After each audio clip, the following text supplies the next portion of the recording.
What's going on, gamers? So we finally got some updated footage of the recent Xbox version of Crimson Desert and to see how it's going to stack up against PlayStation 5 and PS5 Pro. They're going to add in some PC footage, I think, if I am not mistaken here. But the highlight here is basically between Xbox and the PS5 Pro PSSR update. So we're going to get the PS5 Pro and, its aspect versus the Xbox as well, because I know people want to see that. Digital Foundry said they would, so they're doing it here. They didn't, abandon it. So I want you guys to let me know what you think about this. I haven't seen it. Let's get into it. As usual, hit that like button. Hype if you can, get the hypes going. Leave a tip if you want. I can't wait to see these comparisons. Here we go. Let's get into this.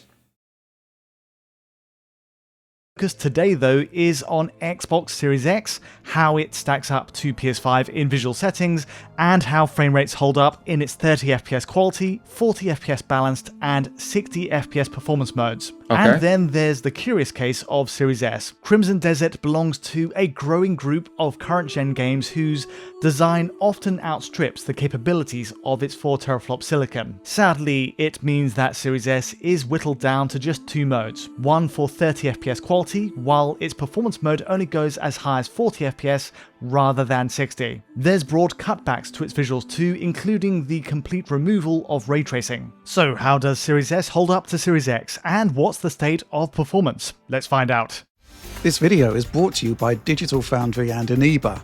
Aniba is a rapidly growing digital marketplace featuring over 40,000 digital products tailored for a variety of platforms, including PC, PlayStation, Xbox, and Developer Pearl Abyss's work on Crimson Desert is ongoing, with a rapid fire of updates hitting the game every week since it launched. Now, as of the 4th of April, a brand new patch tackles a string of bugs, crashes, and visual issues on Xbox and PS5 machines alike. On Xbox consoles, it fixes a bizarre VSync issue where going to the Xbox menus would disengage VSync until you manually re-enabled it in the game menus. Okay. It was a nuisance, but that's fixed now, and Series X even gets parity in features with PS5 with its own fixed 4K output option. For PS5 Pro, meanwhile, this update is an especially big win. The notes state that the upgraded PSSR's sharpen feature is applied, which boosts image sharpness, and, more crucially, that upgraded PSSR now uses a native AA mode on its 30 FPS quality mode, similar on paper to Nvidia's DLAA.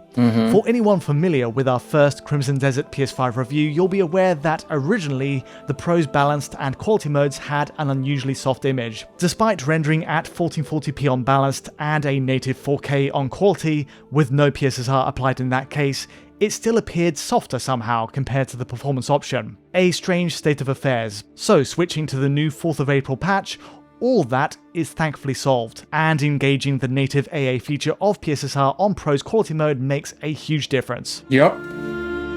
It's another league of its own. That's nice to see that Xbox has improvements too. Here's the result. PS5 Pro now pushes a pin-sharp image compared to the launch build. Arguably, it's over-sharpened via that stated sharpen feature with a crisp, high-contrast look to fine grass big detail difference. ahead. A toggle to adjust this ourselves would surely be appreciated here, because the results do appear to have a deep-fried, crunchy look at times. Still, it's a move in the right direction overall for sheer clarity across the frame while running at 30 FPS, and we'll certainly take it. As ever though, it's rare that such an upgrade comes for free in GPU performance. So it goes here. The reality is that enabling PSSR for quality mode comes at a performance penalty. Tracking back to this swimming test, we're now consistently 2 frames per second worse off, at around the 25 FPS mark across the breadth of this river route. It's a sign that adding PSSR to the equation on Pro's quality mode comes at a cost of around 3 milliseconds in the render time per frame. The good news is that this 30 FPS mode is generally fine for most open world exploration, but where PS5 Pro dropped previously,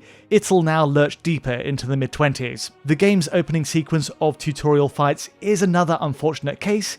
Incidentally, you'll notice that lighting is transformed in this scene by the patch, but once again, with PSSR applied, the reading is always 1 to 2 FPS lower now. One more thing, there's further good news for Pro users running the balance mode, which also benefits from a pin-sharp image. Of course, this mode already had a PSSR upscale in place from a 1440p base resolution resolving to 4K. However, the new April patch has an equally sizable impact here, with close zooms holding up to scrutiny on a 4K display. There's none of the softness to all that fine detail that we saw before. Likely, this is down to adjustments to the PSSR sharpness feature, since we already had PSSR in place, but the results make these 40 or 30 FPS modes much easier to recommend today. The big topic of the day, though, is Series X, which inherits the same settings as base PS5. Per mode, it's absolutely identical, with the 30 FPS quality option once again enjoying high settings almost across the board. In practical terms, the most noticeable difference by running at 30 FPS is the high model quality, with more 3D depth to surfaces as a result. Post-processing tricks like bloom and lens flares are included there, while there are subtler differences in ray tracing and lighting. The balanced mode once again receives most of those extras, so it makes for a solid middle ground option. Otherwise, there's little to split the three in terms of textures, shadows, and foliage, all of which lock on to the same presets.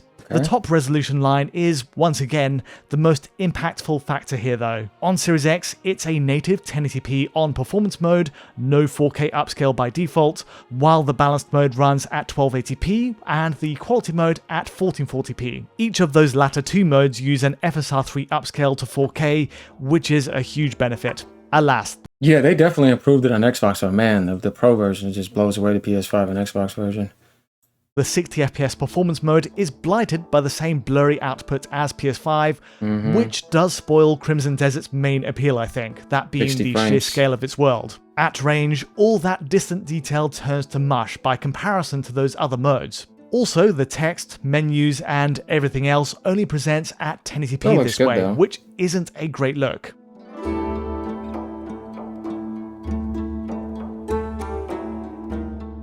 Now, the latest patch adds a fixed 4K output option on Series X, which effectively has the same pros and cons as we saw on base PS5. It only affects this troubled performance mode by keeping the native 1080p rendering in place, but upscaling that to 4K via FSR3. As we saw in the PS5 review though, introducing FSR3 with such a high output resolution is a real mixed blessing. Yes, the results look much sharper, and the text and menus are even at 4K, but the performance cost is notable, and you'll rarely, if ever, actually be hitting the target 60 frames per second going this route. That makes sense. Through this opening town puts us at 45 to 50 FPS, for example, while one early tutorial battle is constantly hovering over the 40 FPS line. The silver lining is that Series X's wider VRR range, 40 to 60 FPS, means that using a VRR capable display is more viable than on PS5, though you're guaranteed to see judder when it inevitably drops under 40.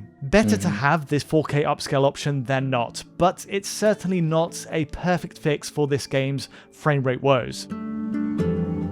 As expected though, this is an insane game. If this was Unreal Engine 5, you wouldn't even get in 30 frames. Given that there's no settings differences between Series X and base PS5, the bigger question relates to frame rates. So let's combine a comparison with a frame rate test right off the bat. To start, I'm using the standard 60 FPS performance mode, in this case with the fixed 4K output option disabled, to give each console the best chance of actually hitting 60. As ever, expect some variances in weather, time of day, and NPC placement, but as a trend, Series X is still ahead in most tests, while falling short of PS5 Pro's level. The opening town run shows Series X with a marginal 2 to 4 FPS lead over base PS5, just above the 50 FPS line, and you'll also note it has an occasional flash of screen tearing at the display's top 10%. The same applies to this run across the Tinkerton region, and again, it's nowhere close to the PS5 Pro reading, which hugged close to that 60 FPS line. Considering the cascade in GPU core clocks and compute units between the three machines, the results do scale as you might expect here. Next along, of course, I had to explore Bug Hill. This is more CPU bound in nature, with all those warring NPCs, which eventually diminishes that gap between the machines. This route starts off promisingly for Series X at least, at 38 FPS next to PS5's 33 FPS and PS5 Pro's 42 FPS. By the end of the run though, all three are united by a similar low point of 30 FPS or just under. The only bizarre case is this early tutorial battle, which puts Series X constantly in last place in the trio. It's even behind base PS5, though this is a big exception to the general rule for Crimson Desert's performance. Yeah, because it has a better CPU than the PlayStation 5, so... Whereas the Pro CPU is overclocked. In fairness, every mode is affected by NPC-dense areas like this. Changing the resolution, lighting, or ray tracing settings per mode has no impact on the actual root cause of drops on Bug Hill.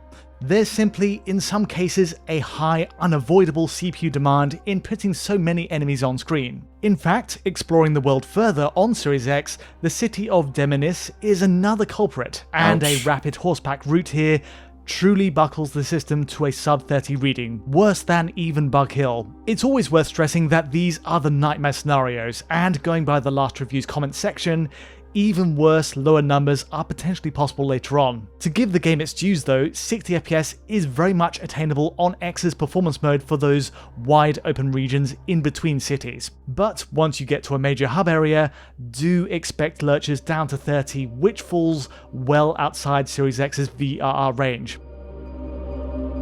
Yeah, I mean, this game is definitely demanding. That's why I said it's one of these games going to take a while to fully get it there. Switching over to Series X's balanced mode, running at 40 FPS via a 120Hz display, there's a sense of deja vu here too. Just like the base PS5 version, there's still too many sub-40 drops to make this an ideal pick. It must be said though that the opening town run puts in a stronger bid for 40 on Xbox overall, where PS5 is frequently lurching to 38 FPS. Likewise, a matched swimming route has Series X at the higher 36 to 37 FPS reading or thereabouts, compared to 35 FPS on PS5. It's marginal stuff, but this X advantage bears out time and time again in battling and even city runs. Inevitably, Bug Hill pinpoints the moment where 40 FPS is untenable, and the same applies to any big cities brimming with NPCs. It's unquestionably a higher reading on Series X, but it's still just not quite enough to clear the line at 40 at all times. Overall, and much like on PS5, you'll get a much more consistent experience by running this balanced mode on a 60Hz display, where a lower 30 FPS cap is in place instead, hiding many of these drops seen at 40. And to round out, switching over to the 30 FPS quality mode, it's a similar turnout again to base PS5, I'm afraid. By rendering at 1440p natively and using those high settings, the game overstretches the hardware in these exact same spots. Battling and swimming all go to a sub 30 FPS point on the graph, while Bug Hill is still peppered with blips under the target on Series X here. There's only so much you can do about that when you just think about like the specs that these consoles have now. It's incredible that a game like this in 2026 is still able to do that. But the Pro model is just superior in all ends. Like it's no contest. I mean, that balance mode is where you want to be. And I mean, we pretty much get a good idea here. Like, on the Xbox Series S front, I'm sad to say there isn't any ideal mode to use. You have to pick your battles with this one. In a nutshell, you get a 30 FPS quality mode and also a performance mode, this time only capping at 40 FPS maximum if you've a 120Hz display attached. Really then, this is the balanced mode, relabeled for Series S as something else. Yeah. Both of these modes chop out ray tracing, and every single setting plummets down to equivalent to PC's low setting. That makes sense. Model quality, textures, shadows, it's all dialed right down to give Series S a fighting chance of hitting 30 or 40 FPS if you dare to try it. You'll also note that the performance mode cuts back reflection quality to a minimum setting too, though this does still engage screen space reflections. The big drawback then is resolution. Since there's no other settings to feasibly chop back for that performance mode, it goes to a native 720p, down from 1080p on quality mode. This is how it would be on the Switch too. Neither one of these uses any intelligent upscaler, so these resolutions are treated with just temporal anti-aliasing, and that's it. The net result, a distractingly blurry image on that performance mode, with chunky, pixelated 720p text and menus to go with it.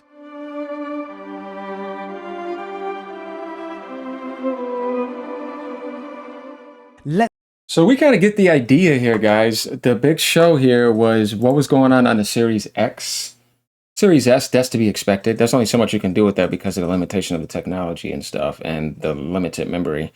But the PS5 Pro is superior on all ends, but the Xbox Series X at least can now get up to where the PS5 is now and beat it in performance when it comes to frames per second, which it should because it has a better CPU inside of there. So that's a no-brainer. So let me know what you guys think about this. As usual, this game is incredible. Enjoy it no matter what platform you're playing on, even on the Series S, you know.